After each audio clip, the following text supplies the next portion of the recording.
Good morning, good afternoon, and welcome. If you allow me, I would like to start with a quote that I think captures the mood in Bosnia and Herzegovina today. Between the fear that something would happen and the hope that still it wouldn't, there is much more space than one thinks. On that narrow, hard, bare, and dark space, a lot of us have spent their lives. Remarkably, this was written by Ivo Andrić, Nobel Prize winner, just shortly after the Second World War. So this month marks 30 years since the Bosnian War ended, a conflict that killed over 100,000 people, displaced millions, and saw the Srebrenica massacre, Europe's deadliest atrocity after the Second World War. The Dayton Agreement has kept Bosnia still and in peace for 30 years, for 3 decades, and that is a major achievement. But still, it also left the state in a kind of locked or trapped state of paralysis.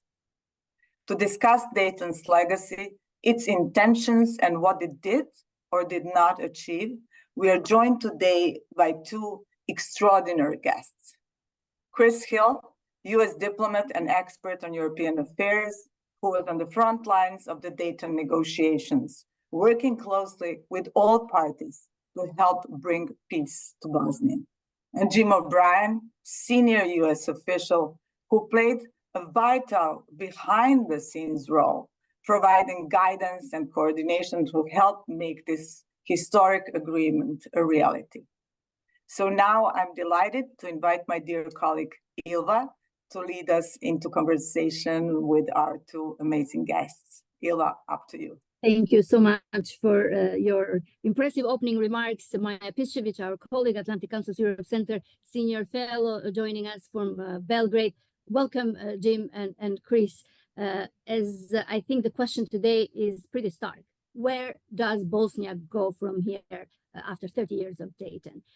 Before we start with today and the future, I want to walk a little bit down the memory lane with both of you to the quiet hills of Dayton in Ohio, where 30 years ago, a landmark deal ended 4 years of mass slaughter in Bosnia.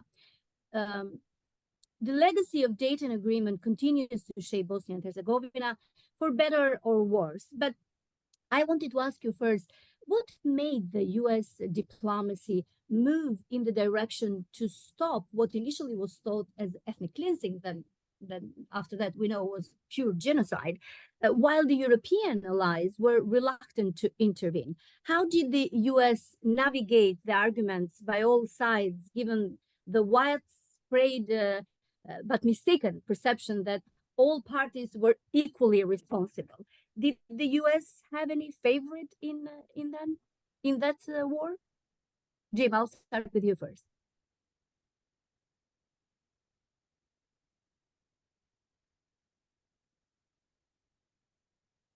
Thanks, Ilva. It's nice to be here. So why did this happen when it did? The UN and EU had been heavily involved in Bosnia and Herzegovina. Our British and French allies, along with the Danes and the Dutch famously, and a number of other countries, had troops on the ground in Bosnia as UN peacekeepers. They were, by 1995, recognizing that they weren't doing a great job of keeping a peace.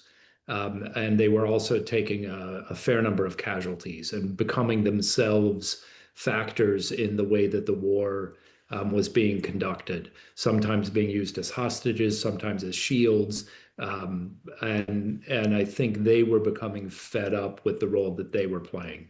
There had been several years of diplomacy led by the then European communities becoming the Union and then the UN together. And that diplomacy outlined many of the features of what became Dayton. Now, why did the US become involved when it did? The US diplomatic effort began really in 1994 when the US brokered a ceasefire and what became the Federation Agreement between Bosnian Croats and the Bosniak side. There was a long period where the U.S. played a leading role, but hadn't yet become the leading negotiator. Why did that change? First, the U.S. became more active when our European partners started to say that they were going to leave. And the U.S. would be responsible for helping them leave in what would be very trying circumstances. And then we found ourselves in the summer of 1995 with the offensives against the enclaves that had been building for some time and culminated in the genocide around Srebrenica, after which the President Clinton decided that the U.S. had to lead an effort to bring about a peace or somehow change the situation on the ground fundamentally. That was what led the U.S. to come in. So it was in direct response to Srebrenica. But I don't know, Chris, if you have more to add on that. What's your recollection of those days, Chris, Ambassador Hill? Well, first of all, I largely agree with Jim's explanation of the origin of this.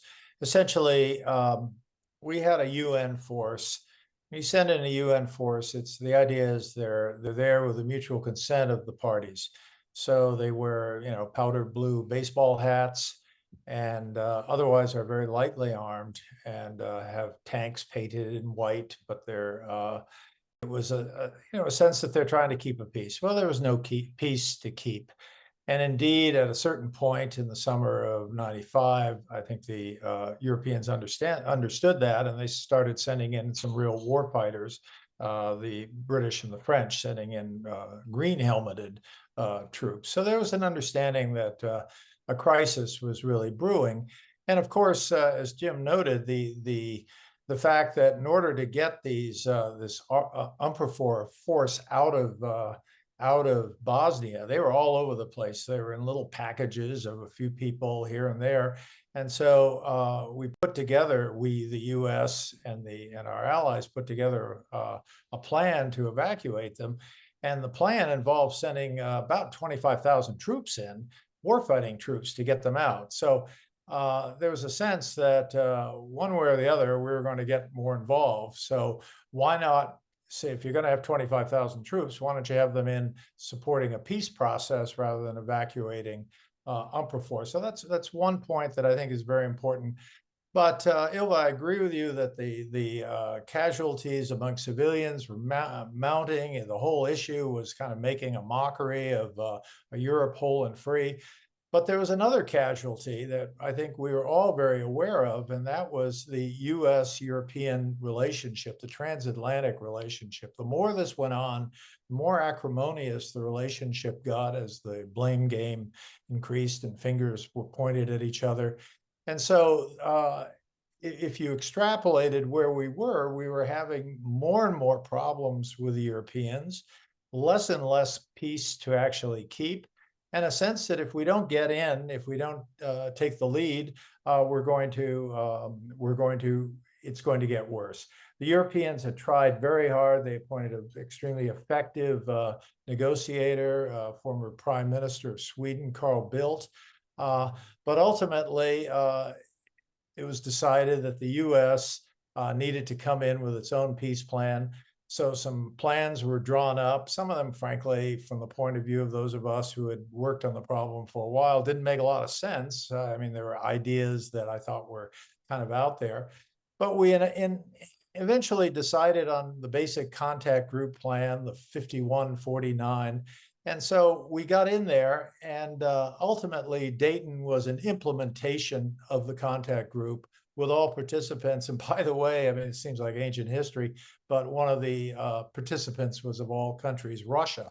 So we kind of got everyone together and worked it through. And, is it a just peace? Well, any peace that involves compromises is not going to be easy for anyone to stomach. And I think to a great extent, we are living with the legacy of that.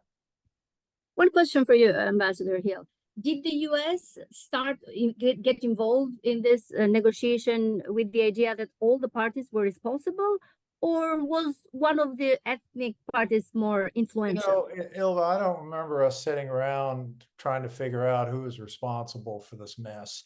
I think there was a broad understanding, and I think this was in our talking points repeatedly, that everyone has been involved in bad stuff, but the Serbs bore a special responsibility because they had been involved in more bad stuff than the other participants. So there was a tipping of the scale to blame the Serbs.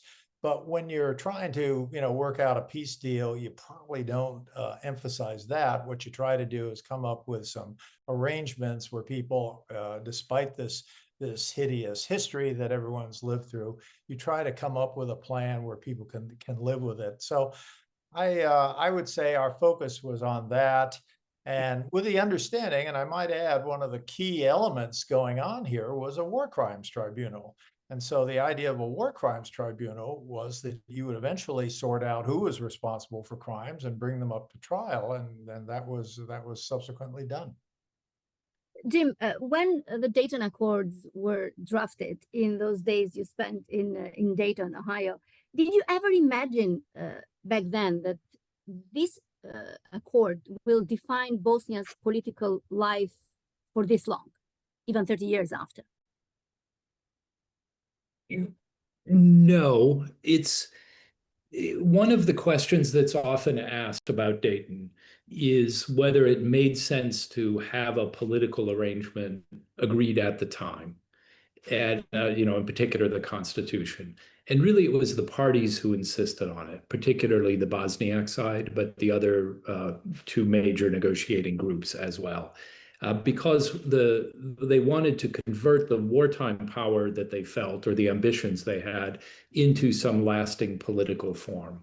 So the challenge in working on the governing arrangements, both the Constitution and then a few of the other parts of the agreement that went to how Bosnia would be governed, the challenge was to make something that would address this immediate need so that the parties would lay down their weapons, but would also allow for some evolution over time. And I'll say there were a couple of things that were particularly challenging. The first was there was no clear European perspective for Bosnia and Herzegovina at the time of Dayton. There's only one brief reference to a European future anywhere in the agreement, and this was before any of the enlargements, the existence of the enlargement process.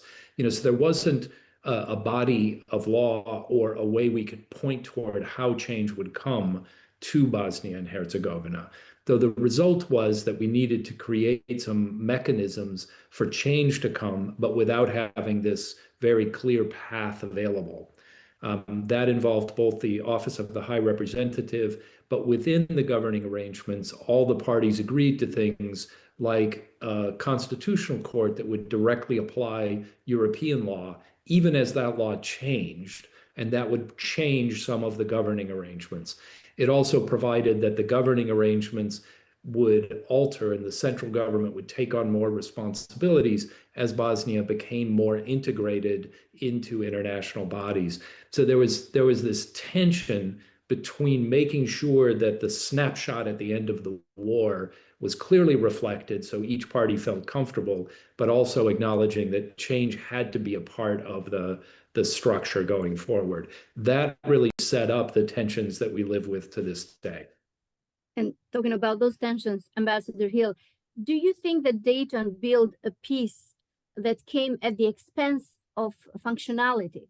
Why do I say that? Is that the sentiment by local experts that we have been talking to is that Dayton did not provide a future for Bosnia beyond just ending the war. Do you think that Bosnia's today political deadlock is the predictable outcome of a system where ethnic votes override civic needs? I really don't. And I think it's very easy to look at problems today and say, how do we have these problems? The answer is an agreement that was done 30 years ago. But as Jim said, the idea of Dayton was supposed to be a living, breathing agreement. And the only issue that we put outside the bounds of Dayton was to get your way by force. So certainly there was a hope, and I'm first to say that hope is never a good basis for policy, but there was a hope that there would be much more, parties would become more issues-based and less sectarian-based. But ultimately, I mean, I've been in conferences where I've heard people from Bosnia say, well, we have these Croat schools and we have these Serb schools, and that's all because of Dayton. It's not. You'd be very hard-pressed to find any reference to segregating schools in Dayton. So I think a lot of this comes to the question of if you want to blame somebody, and this works for life in general, you might want to start with a mirror and look at yourself and wonder, what have you done to deal with this? But to suggest that the problem was, those Americans 30 years ago, or those Austro-Hungarians 100 years ago, or the Ottomans 200 years ago, is a little tiresome. I mean, I think the problem Dayton has is that 30 years ago, everyone was focused on this. I mean, we had top people there. I mean, the chairman of the Joint Chiefs was totally involved in this. And today, there are other things going on in the world. I always remember President Clinton talking to a group of people from the Balkans saying, the spotlight's on you today, but it won't always be.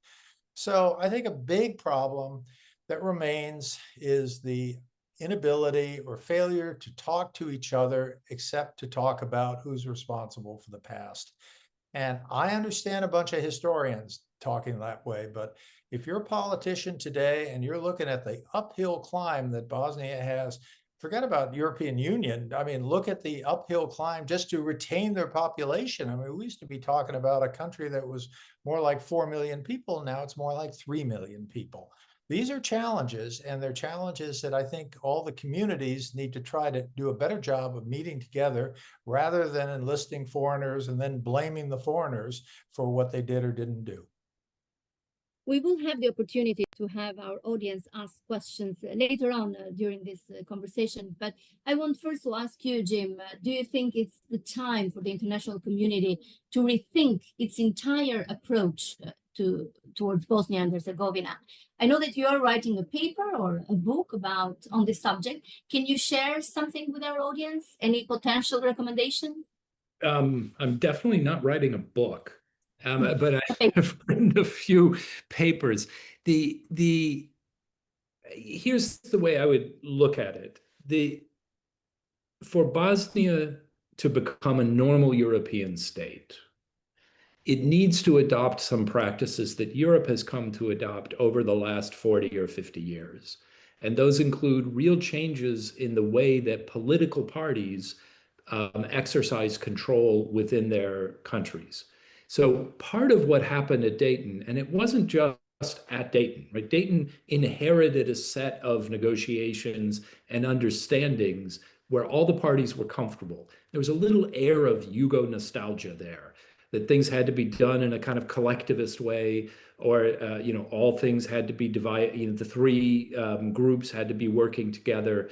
The decisions could be vetoed by any one of them, and Dayton modified some of that. But there was still a feeling that ultimately a political party that got into government would have incredible amounts of control over the economy, over jobs, over money, and over other factors. And that has changed in Europe over the last 50 years, so that no longer are state-owned enterprises as dominant or controlled by appointees of the latest winning party. They can't dish out public contracts just to friends and family.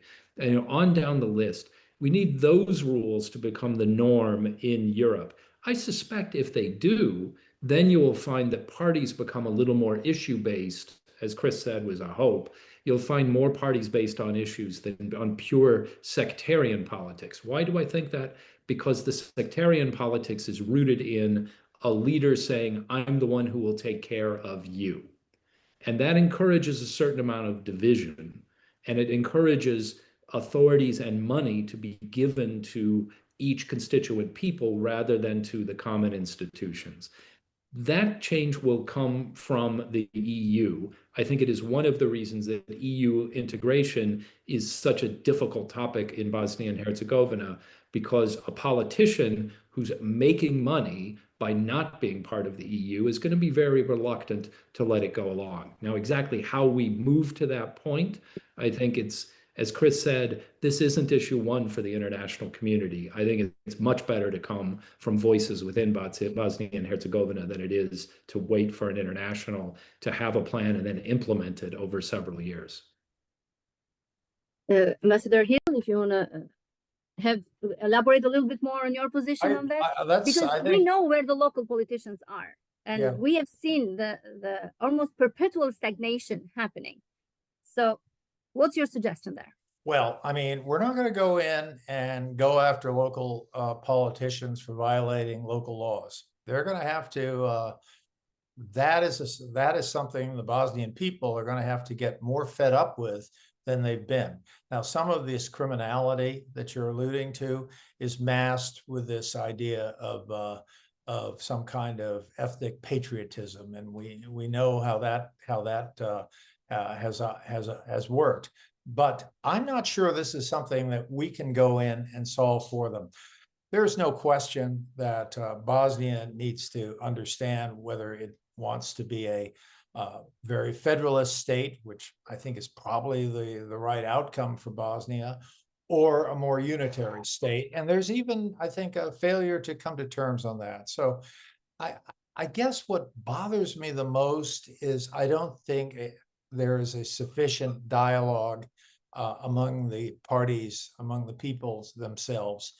And I think we all need to encourage that much more, but I don't think we can do it for them. And that's the big difference from 30 years ago. We cannot do it for them at this point. I would encourage our audience online, which I'm told is numerous, please do submit your question at askac.org so we can help the conversation, and we can have our guests answer your questions. And since we are in this point, Jim, what should Washington and Brussels do in order to respond to, let's say, a leader who undermines the very state Dayton created, and especially after the mixed signals with the delisting from the US? Yeah. I mean, I think probably a few things. So the first is Washington and Europe, which Brussels, has the enlargement tool, but key capitals as well, need to be more clearly coordinating and sharing views about what should happen. I think do you know if they are communicating, sharing views? I don't know. I'm not a reporter on this, but I think it doesn't look to me. It looks like there's a fair bit of drift, maybe some low-level communication, but there's not certainty about what the strategic vision is. That was a thing that both Chris and I have worked very hard at during the times we've been in government. Where it was sort of constant talk about where we were going to go. That seems to have broken down. But I think more to it, the one thing the international community can affect are the incentives facing politicians. So Mr. Dodik, I think, is an ultimate rational actor, as much as I dislike many of his actions. But he came into politics as a reformer because there was space to be a reform politician. The electorate in Srpska then changed. It became almost entirely Serb. It was just barely majority Serb in 2005 or so, but they changed the voting rules and the nationalist parties all lost and dissolved. So he took over that space. That has allowed him to control resources.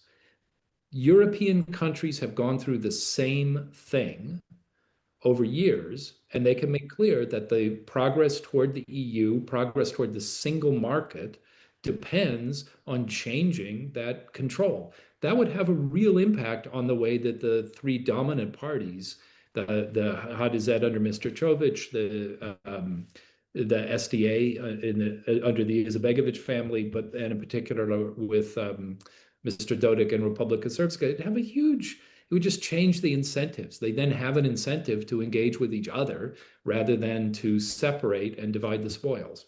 That's the one thing that internationals can do. But the exact balance of central versus local powers, what authorities go where, that really is for people in Bosnia and Herzegovina to decide. It won't be decided by people like me in Washington, who every 5 years show up, in some different government job.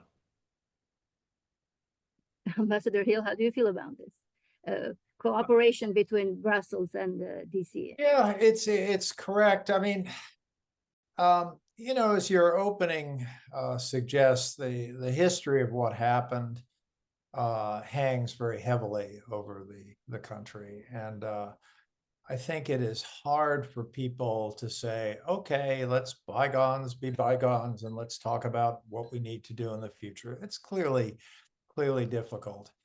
You know, that said, I think if we think of government as a set of responsibilities, a set of services, really, if we think of it as something where there, you know, a politician should not become a billionaire because of service in government. And by the way, without editorializing, I'm going to say that Bosnia is not the only country that has these issues.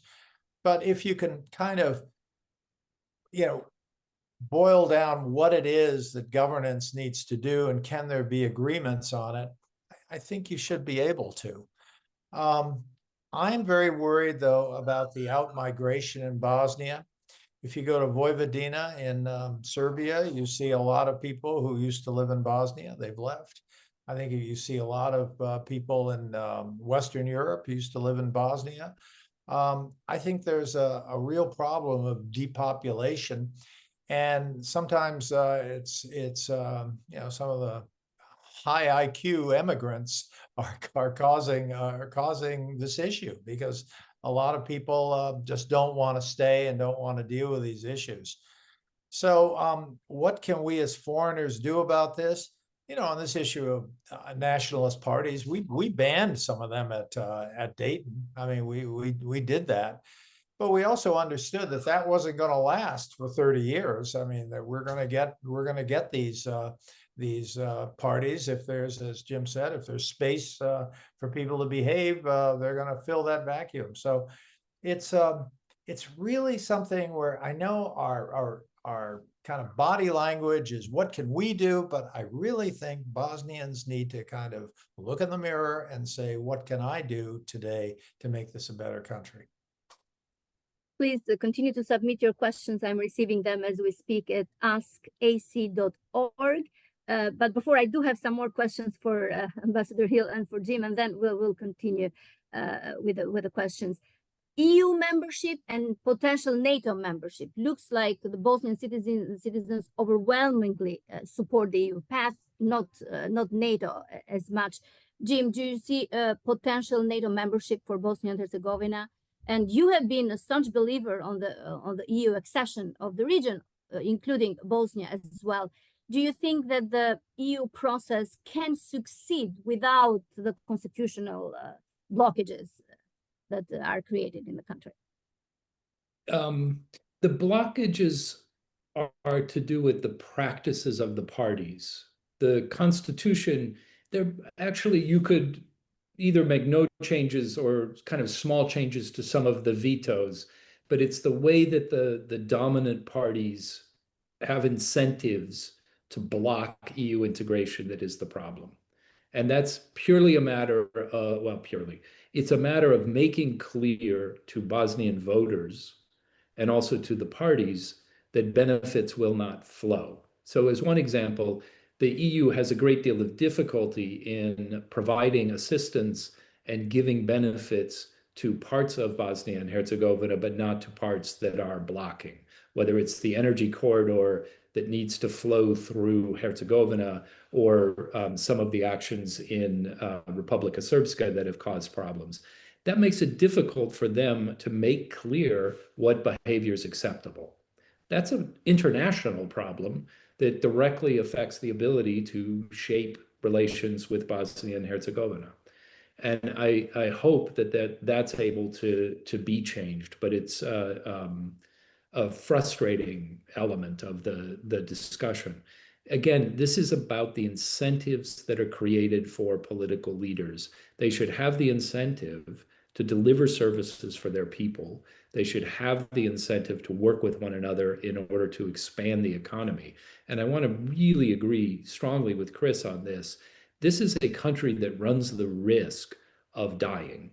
I mean, the outmigration rate is extraordinary. And other countries in the region, particularly Serbia, are starting to do very well. They're getting closer to European norms of manufacturing and beginning to make the leap toward being an advanced economy. I think Albania has made remarkable strides in recent years, where in Tirana, I think 25% of the economy is in IT rather than, I mean, you would know this maybe better, Ilva, but you know, whereas a decade or more ago, it wasn't at all a part of the economy. Those countries will do very well. Bosnia and Herzegovina is trapped because a set of political leaders benefit by being the boss of a small group within a small country. And that is where the incentives have to change. Chris, on NATO, you remember Let me add a little on the European Union. I mean, it's very easy for American diplomats, even easier for former diplomats, to say that Europe ought to, you know, just invite everybody in, full stop. In fact, Europe has its own challenges, and I think we need to be respectful of that. We also need to respect the fact that in 500 years of European history, I don't think there's been a more exciting political development than the creation of the European Union. It's been a great success. So the question is, can there be some respect? Can it take responsibility for some of these countries that are not doing well? And not doing well for a lot of reasons. You know, it was easy to take the first tranche, a little more difficult for the next tranche, and a little more difficult for the tranche after that. And now it's, I think, very difficult to look at Bosnia as a prospective member.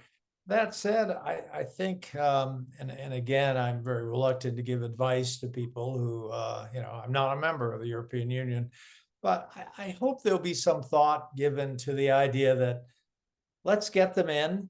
Let's maybe create some kind of status that's not the same status as the country's already in, some kind of probationary status, some kind of status that limits the ability of a country coming in to turn around and prevent the next country from coming in, which I think is a big problem right now, especially in the region. So can the European Union look at that? I think there's been a lot of good work, and I give Jim a lot of credit for this, which is the European Union embracing of this idea of let's make accessible the single market, because that's a big part of the issue, of course. And can access to the single market be accomplished even in the absence of full membership rights? So I hope something like that can go forward. It's hard, it's difficult, and it's not the top priority, but I hope something like that can go forward. On the question of NATO, NATO has been successful because of its standards. I mean, it is the world's foremost defense alliance, and there's just nothing else like it. I mean, it is truly extraordinary. So I think there have to be some military standards, and even if the political standards, you know, are more difficult in some ways, but we need to be very clear that when NATO steps into a problem, game over. You know, no more.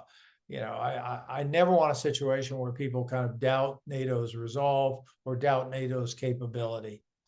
That said, I think the open door that NATO has kept, the fact that Macedonia, which was being tormented by its neighbors and earlier entrants to the European Union, NATO moved very quickly to get Macedonia in, and I credit NATO and I credit the attitude of NATO for that. So I hope, I think both these organizations, NATO and the European Union, are just powerful leverage, and I hope we can use it wisely, but maybe even use it more often. Jim, how do you answer to a critic who says that Bosnia cannot really join EU being an ethnocracy? I would focus first on making the reforms at home and getting the benefits of the single market. I think, as Chris says, the decision about, and the European leaders are very clear, they need to make some decisions about how Europe will make decisions going forward before they bring people in. So ethnocracy or not, for me, the problem with even the word ethnocracy. I mean, I'm not sure exactly what it means, except that too much power goes to each party that happens to win an election within the different pieces of Bosnia. And I got to give credit to, there's an incredibly vibrant democracy at the municipal and cantonal levels in Bosnia. You see a lot of rotation of power, a lot of interesting coalitions. The difficulty is that when you start to move up to the entity level and at the central level, the party that wins takes huge resources and distributes it in order to stay in power. That's the difficulty, whether that's based on constituent people's lines or ideological lines or any other. And that's something the EU should be able to fix if the process can get going. You both mentioned the fact that people, especially in Bosnia, but from the region in general, have left their countries in despair of the slow progress and lack of tangible results when it comes to enlargement, until Montenegro and Albania are finally moving a little bit forward towards that goal. But I wanted to ask you about the fact that what Dayton designed 30 years ago may not reflect the quotas of the ethnicities now in the country. And that may be a problem in the decision-making to approve the EU reforms that are needed. Jim.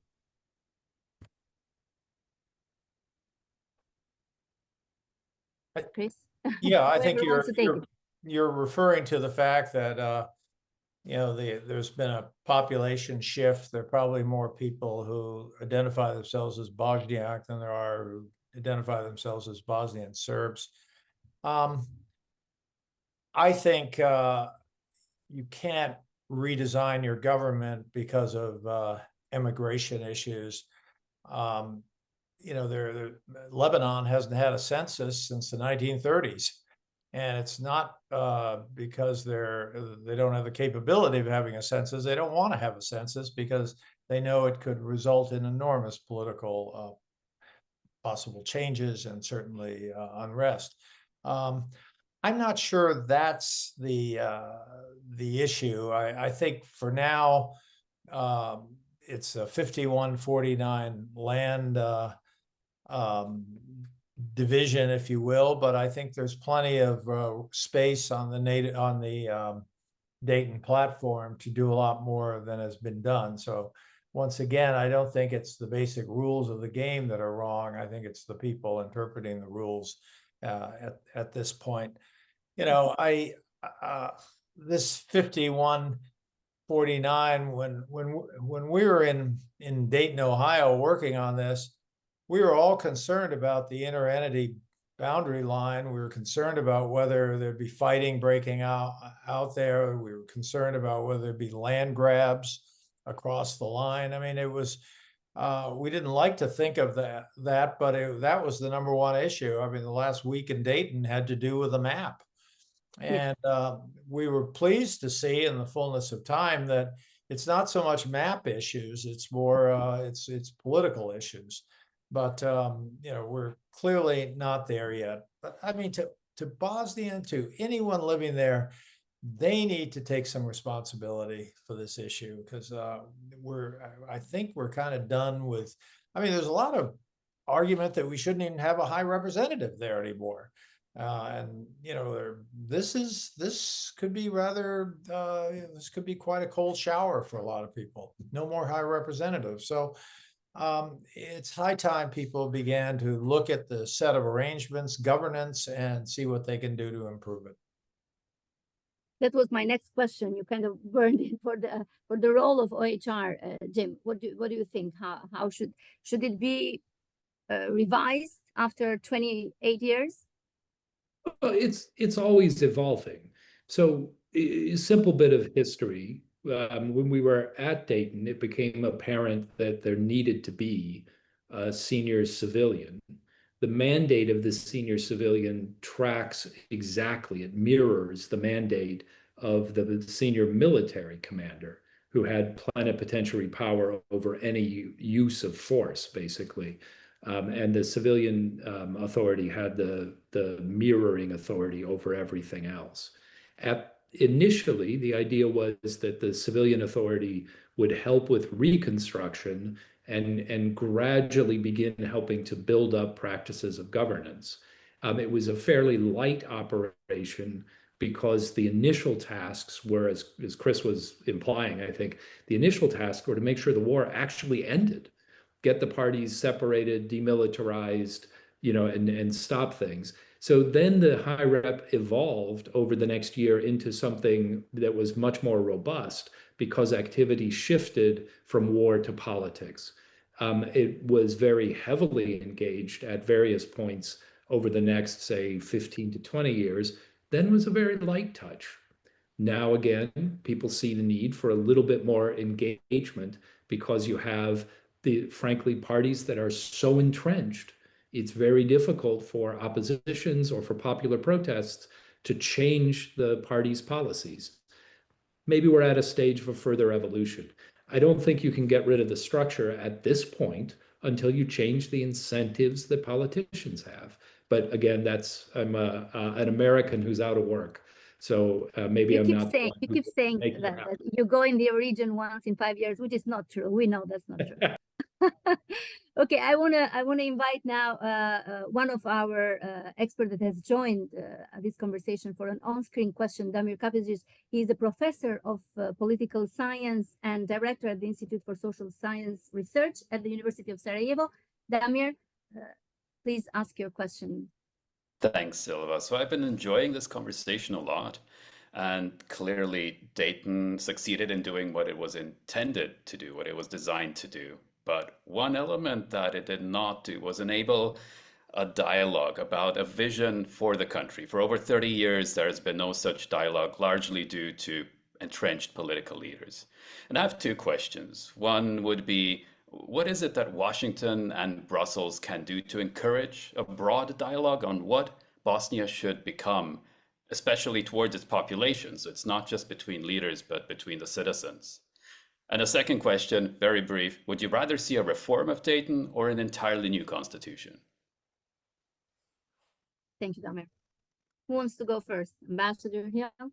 Well, I mean, I'll just say, first of all, Dayton is not a constitution. I mean, Dayton is an agreement. There's an embedded constitution, and there are means to change that constitution. The difference was that Dayton was largely done by the international community and with the participation of the parties, but the international community did it. And right now, I think we're going to see a lot less international community, and there's certainly a lot less consensus from within the international community. I mean, as I said earlier, Russia was a member of that contact group, which is kind of hard to believe. 30 years seems a long time, but amazing that Russia was involved. So I think that's one issue. But I think really, from the point of view of what needs to be done, I think we fall back in the earlier part of our conversation. The Bosnian peoples, if you will, need to decide what they want to do. And we will certainly help. But I don't think we're going to shotgun any legislation into Bosnia or change their constitution for them. Tim O'Brien? Yeah, I think in terms of encouraging it, I think the kind of conversation that we're talking about needs to be, do you want to join Europe? What does it mean to join Europe? And obviously, Europe is an ever-changing destination. It's quite different today than what was available in 1995. And in a couple of years, if we see the kind of far-right nationalist parties in major states, it may become a different place again. That I think it's awkward for Americans to lead that. It becomes an academic seminar because it's a decision about what rules do you want to live by. In terms of the Constitution, it is set up so it can evolve. It doesn't need to be rewritten. And I think it's very easy to suggest dumping the rules that are in place. Very hard to explain why a group of politicians that cannot agree to moderate reforms of the entity veto would be able to authorize a modern European, majoritarian or communitarian constitution. Like, so I don't have an opinion. It's for Bosnians to decide. I just think you've got one. And if you begin to apply European law, the presidency should change. That's already a decision of the European Court of Human Rights. That's allowed for by Dayton. The voting rules that are in place today are very different from the voting rules of the original Dayton. I hear politicians say they want original Dayton. Well, in the original Dayton, the electorate in Republika Srpska was majority non-Serb. If that's what people want to go back to, I suspect you'd see a different government in Srpska pretty quickly. So those decisions aren't really about changing Dayton. It's about changing how it's applied in the circumstances of the time. And I think that's available as a mechanism. That's, as a sort of Anglo-American trained lawyer, I prefer incremental change to radical adjustments. And I think it's available there. If people decide that they want to go toward Europe and they only want leaders who are committed to that, then I think it forces the other conversations we're talking about.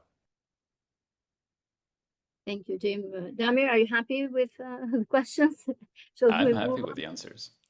With answers. Thank you so much. I do have some questions that have arrived at our platform, askac.org. And Ambassador Hill, this is for you. There is someone who is asking, just coming from Serbia, as the most recent US ambassador to Belgrade, how do you see the influence in Bosnia or lack thereof from neighboring countries in the Western Balkans? What has been the impact of Dayton, Bosnia's regional relations over the last 30 years? I'm sorry, I didn't get the whole question. What is the regional? Let's start the influence in Bosnia of the neighboring countries. Yeah. What has been or hasn't been? I think it's been encouraging that the neighboring countries have never, gotten together and drawn a map on a napkin and decided which part of Bosnia they want to take. To name one example that happened in the early 1990s. I think the neighboring countries have all pledged their allegiance to Dayton and to its map and its internal boundaries.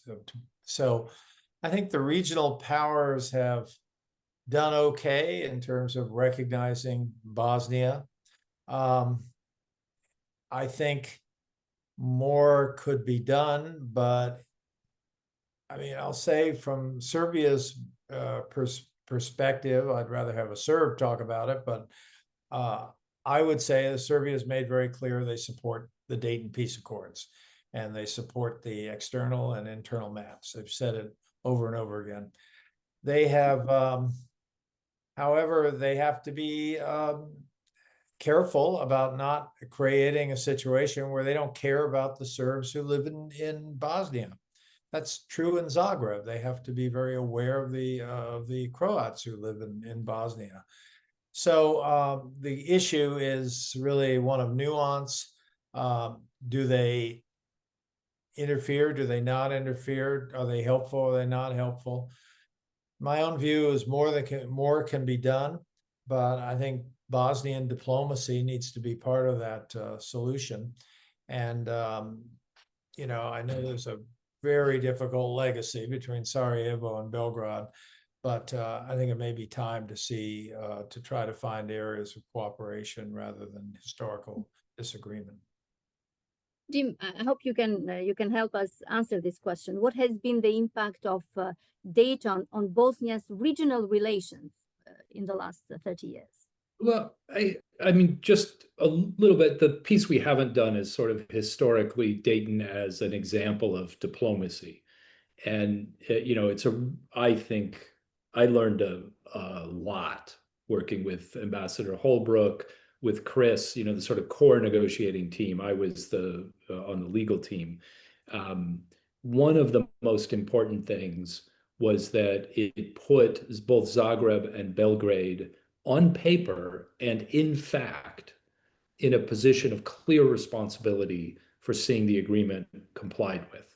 So rather than saying this is not your country, stay away, it was respect the rules that are set for this country, and you will be held to account if you don't. And I think that's largely held for more than 30 years. And it's an example of how one can deal with these sensitive issues where nationalities cross borders, but the borders need to be respected.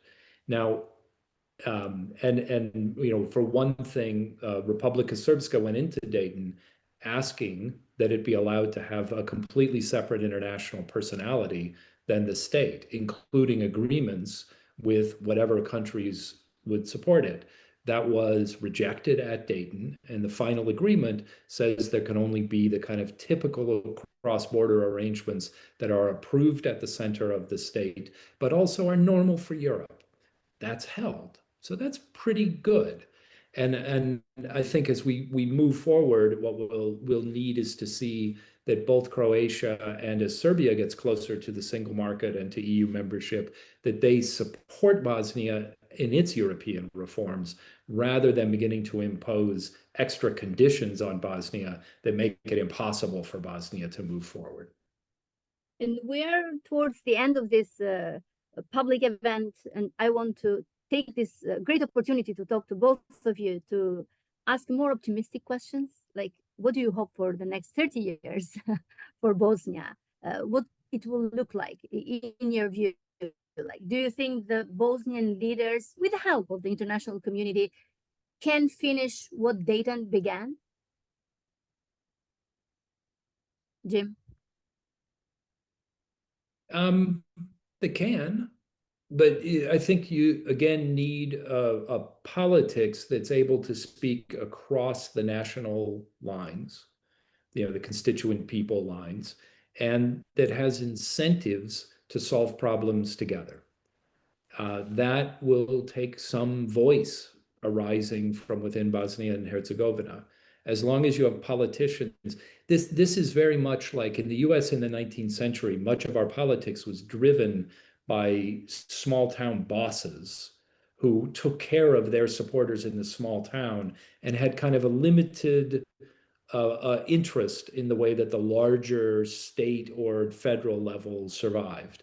And that changed once we began to realize that the whole society was better off, was more prosperous, was more free when we paid attention to the larger entity moving forward. I hope we get to that moment with Bosnia and Herzegovina over the next years. And 30 years from now, I hope that Chris and I are not the ones sitting on a Zoom or whatever the equivalent is talking about this issue. And maybe we may be on another planet or this one. Who knows until then, until 30 years after. No, Ambassador Hill.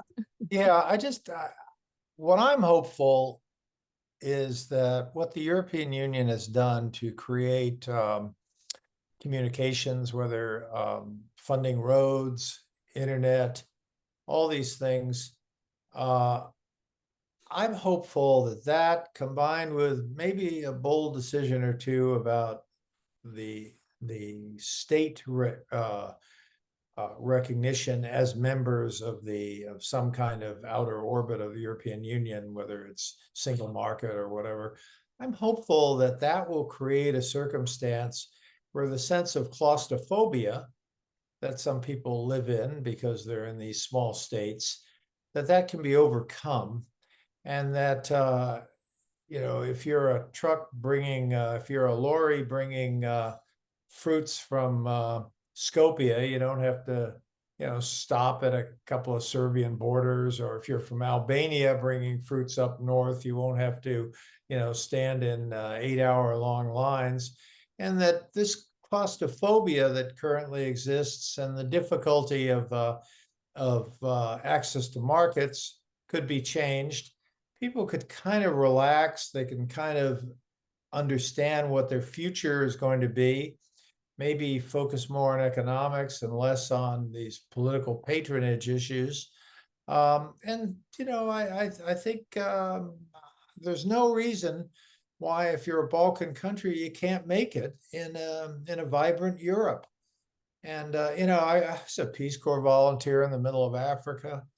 trying to, I was 22 years old, but trying to tell people all was going to be okay. Well, it wasn't. I mean, it's far away from anything.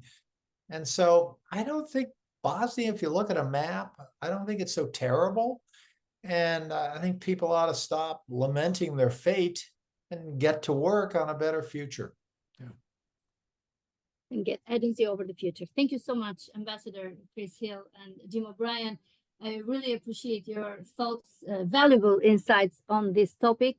I want to thank you, our audience. Please do stay tuned for more events and programming as part of our Atlantic Council's Europe Center Balkans Forward initiative, with which we aim to keep the region on the foreign policy agenda here in Washington, D.C.